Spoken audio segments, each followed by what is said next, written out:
In terms of the aging workforce, though, one thing I did want to touch on, I mean, the fact is that people are living longer, their parents are living longer, and that creates an entirely different set of circumstances. And one, I think, if I can step out of the normal bargaining box, I think that we in labor have to ignore the Glenn Becks and the bankers of this world who want to just take everything away. But I think there is a serious discussion we ought to have about changing the way our careers develop. I think that in the industrial age, our jobs were jobs, and everything was more clear in terms of, hours of work were the things you negotiated, wages and retirement security, whatever that might have been in different industries.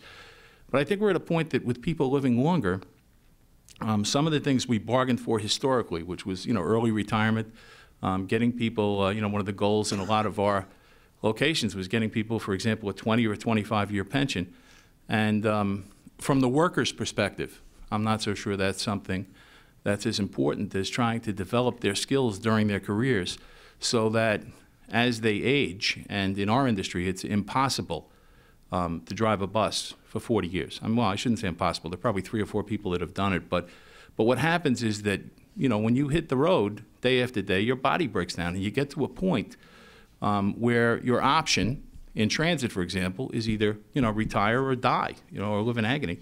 And I think we, as unions, have to develop more friendly policies to deal with what happens with our own members as they age and, they get into their 50s and 60s and find alternative work. But I think a key to that is bringing them training and education during their work lives, finding ways to do that. And that requires, it requires a lot of bargaining, but I think it also requires some soul searching on our part in terms of what our goals ought to be, understanding that our members are living a lot longer than they used to, and the burden of providing for people in retirement when they're going to retire and live for 30 or 40 years is a real burden, and we have to confront it.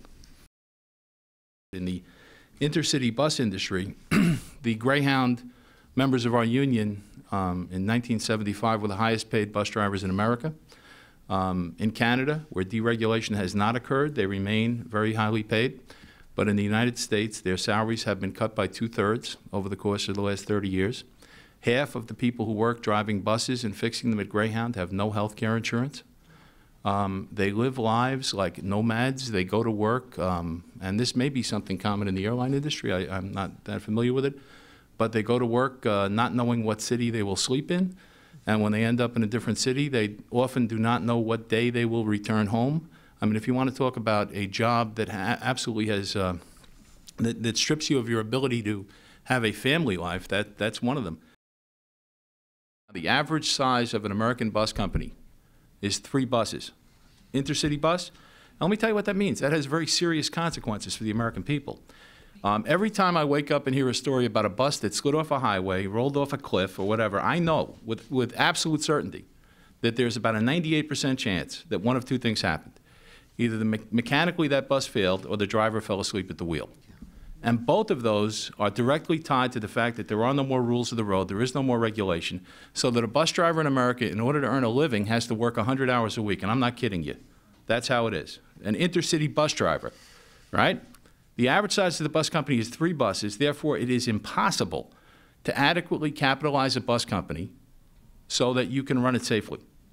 Because when you own 3 buses and you're trying to figure out how to pay the bills, you have those buses running 24/7. And you have the driver driving around with his or her eyes closed. And that's a reality in America today as a consequence of our government's action and the fact that nobody wants to talk about it. Well, I just think that, good wages and good pensions and good health care and all the things that the labor movement has fought for over the years, like weekends and vacations and holidays, are family-friendly things.